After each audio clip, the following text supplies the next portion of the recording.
Welcome to battle number 1 of week number 5 of the FNF Seafoam Isles Draft League. I'm your host Lionhugs, and I'll be commentating this match along with the help of Joe Carlino. So you can go ahead and say hi. What is going on, everybody? Coach Joe here of the Atlanta Talon Flame. We have a great battle on tap for you guys. We've got King Valerian and the Sacramento Samurotts versus Matt and the Seattle Seismitoads.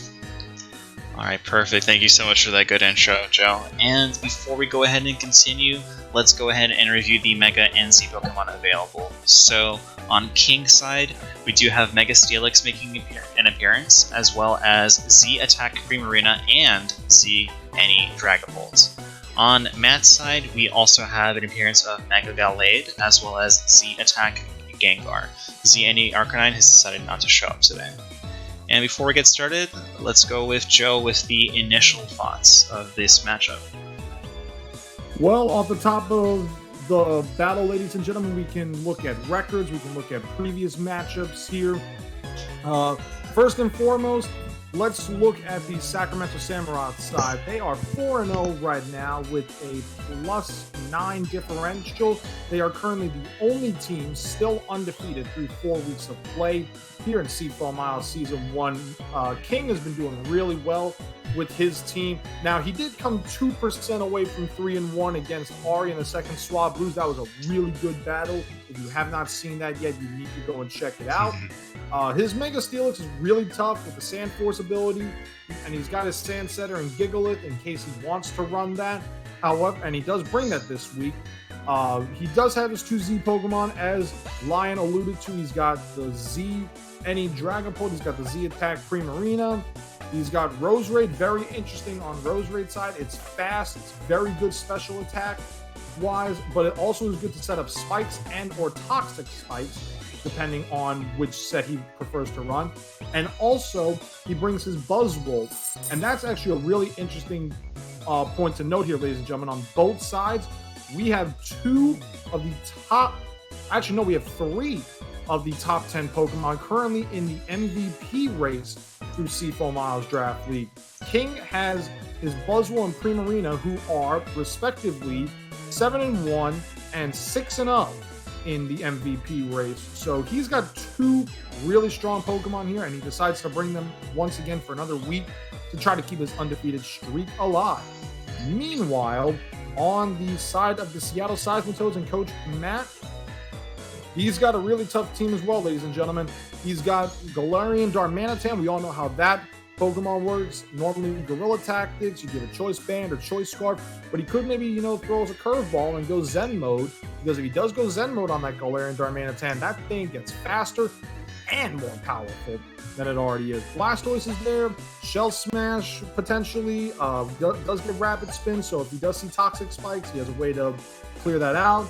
He's got Nidoqueen, very bulky, very good at attacking in its own right. Bisharp, a very interesting Pokemon here.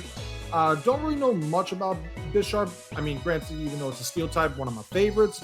Not really sure what's going to happen on that side, but I know it does get Sucker Punch, which could deal with the Dragapult potentially. Gengar, very fast, very special attack oriented. Essentially a Ghost Glass Cannon, and also to most people it's I'm going to say it's either Clefairy or Clefable Shadow, which is why it's a Ghost type. But as I alluded to on King's side, he's got the number 4 and the number 7 in the top 10 for the MVP race. Lion, do you happen to know who's number 1? Off the top of my head, no.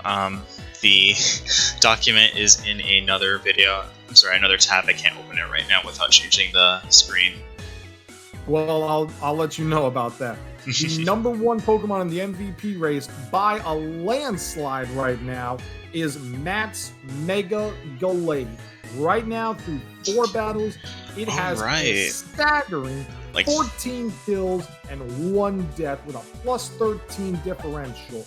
That Gallade is really, really strong, and it's evidenced by Matt's last battle where his Mega Gallade with Bulk Up 6-0'd the Pennsylvania Porygon Z's.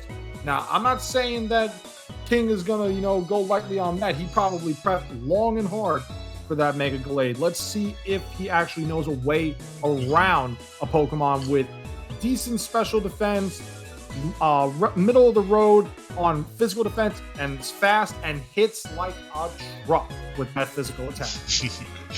Yeah, that's something I'm very excited to go ahead and get started with. So I'll go ahead and give the go ahead for our contestants. And while we're doing that, we can maybe predict who might be leading both teams.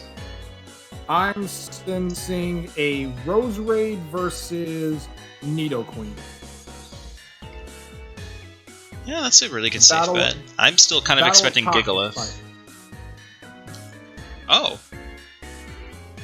Interesting. Alright, the two steel types come out. Python, and now Blastoise, Bowser's Revenge, and the rocks are on the field. Alright, we already got hazards to deal with. Will we see a rapid spin here, though? Ooh, Substitute. A Tech Blastoise. Interesting Smash moves. comes out. And it does not have the white herb. I'm wondering what its item is then. Very interesting, very terrifying to face right now. Okay, Ice Beam comes. Ooh, and the Roserade's already. It's Life Orb. Prima Pulp comes out. The assistant to Pulp Enterprises is now on the field. What comes out next for Bowser's Revenge? A switch into Nidoqueen. It takes some Stealth Rock damage. Energy Bulk. Ooh, over 49% health loss. That is a really special-oriented Primarina. I wonder if that makes him more vulnerable on defense or special defense for counterattack. Oh, and we're not going to find out. Here comes the Bolt. The assistant was like, boss, can I please come out for a minute? And the boss like, what the heck? You need my help. You need my help. I'm coming to the rescue.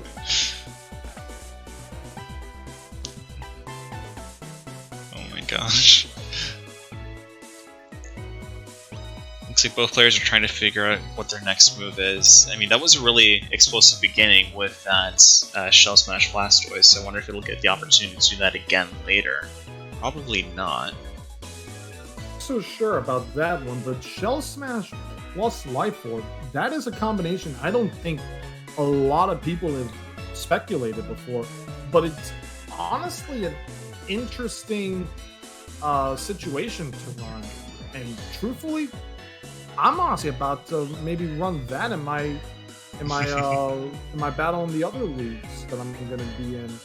That might be something that could catch somebody off. I mean, it sounds like a gimmick, but I mean, +2 and everything, and the Life Orb damage.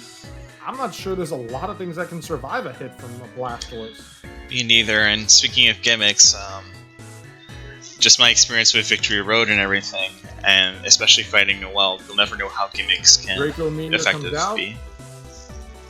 effective. And Nidoqueen is down. Here comes the Bisharp.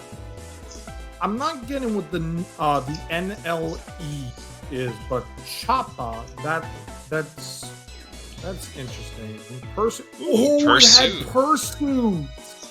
Oh, beautiful play. Beautiful. Fantastic. Would have expected a Sucker Punch there, but instead he's like, I'm not doing it could honestly still have a Sucker Punch. Between Sword Dance, Sucker Punch, Pursuit, and maybe like an Iron Head, that's all it really needs. It just, again, Matt seems to have like a lot of Pokemon that hits on the field.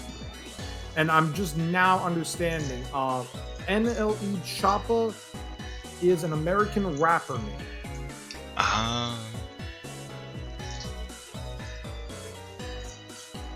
It goes to show you how in the loop I am with music. And oh, the Beast Boost has gone into effect after. Defense.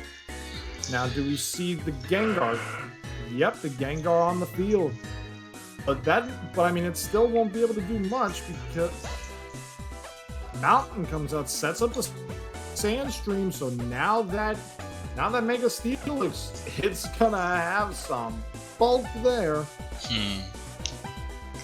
gonna have some bulk, and it's gonna hit like a truck. Right. And out comes Mega Spartacus. Gallade. Well, these regular Gallade. Ooh. All right, let's see what you're planning on doing. I'm expecting the next move is going to be probably a Drain Punch. And there it is. Punch comes out. Just gonna see something real quick. Steelix Mega. Ooh, Zen Headbutt, but a... What kind of berry was this? Payapa berry helped reduce some of the damage. And a Roost brings pressure back up to 79% health. Oh, that bulk up is not going to do enough now. Being at 8% Well, health. the Sandstorm is gone. I didn't even know a Buzzwole could learn Roost. That's a very interesting tech there. Zen Headbutt goes down to Buzzwole. That Gallade is still doing damage here. Alright, Prima Pulse shows up. I mean, I'm doing the calcs. Ooh, a Leaf Blade and a critical hit. It is now down to that Mega Steelix, which will take a close combat or Drain Punch. It'll do about not even half damage on a Steelix, Mega Steelix, believe it or not.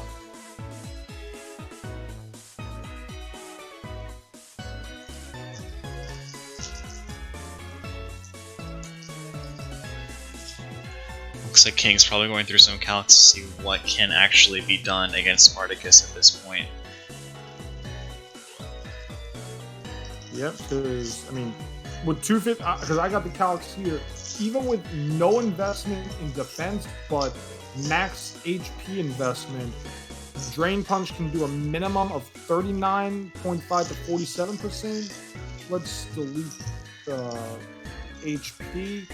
Without HP investment, it does 48 to 57, but with 252 defense, it does 43 to 51. Charbol did a fair bit of damage.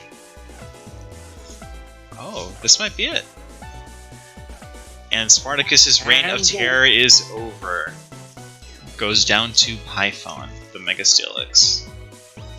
After picking up 2 KOs, I think, or no, 3 KOs. My bad.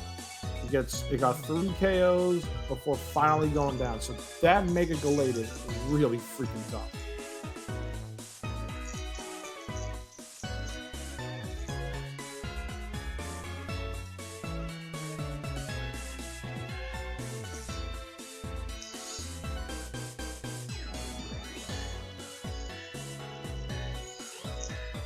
Out comes Unga Bunga the Darmanitan from Galar. The Galarian Darmanitan. I never know how to pronounce that. Blitz, and that's the game. Wow, the last undefeated team has gone down.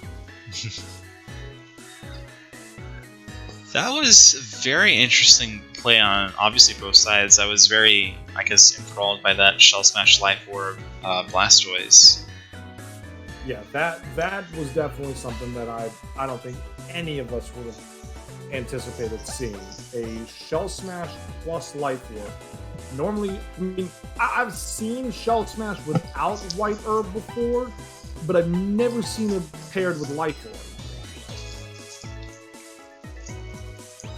Yeah, I mean, it kind of seems to go with that like sort of high risk, high reward sort of playstyle. And I mean, Blastoise maybe as like a backup sweeper could have also probably helped. But I mean, as we just saw, Mega Gallade, as always, seems to be just racking up all those skills. I think this is one of the first times it's actually, I think it's one of maybe 2 times it's gone down in battle. I'll have to double check the scores after the match, but still, that was very exciting. Matt has won this match with a score of 3-0. And he does it, and actually, here's a little fun tidbit. Matt has 3 Generation 1 Pokemon on his team, and today is the anniversary of Pokemon Yellow being released in America. Oh, that is some pretty fun trivia. I didn't know that. That's cool. I'm just seeing the notification now from the official Pokemon Twitter account. So that's pretty cool. And we also saw a lot of Galarian forms and Galarian Pokemon. Wonder what's going to happen in the Crown Tundra tomorrow with that announcement. No, same. I don't have any more closing thoughts for here. I don't know if you wanted to say any parting comments regarding this match or anything else before we go. I mean, I'm happy for both sides. I mean, like King said, all good things must come to an end. Unfortunately, that happens. Now, because of this significant upset, in a sense, I mean, when you do have the MVP of the league right now, it can be a little bit of an upset, but not too much. Now we have a new number 1 in the rankings, and that'll be the Seattle Seismitoads. So, wonder how that's going to work moving down the line. Alright, well, without any further ado, everyone please stay tuned for more Week 5 battles. This has been Coach Lionhugs and Joe. I'm sorry, I keep going back and forth between Joe and Kate Carlino. However you want to reintroduce yourself. I mean, you guys can call me Joe, you can call me Coach Joe, you can call me Joe DeFlamin, which is my YouTube channel name, which I know is still corny. Alright, thank you so much everyone. Take care and hope to see you in the next match. Bye-bye. Peace out.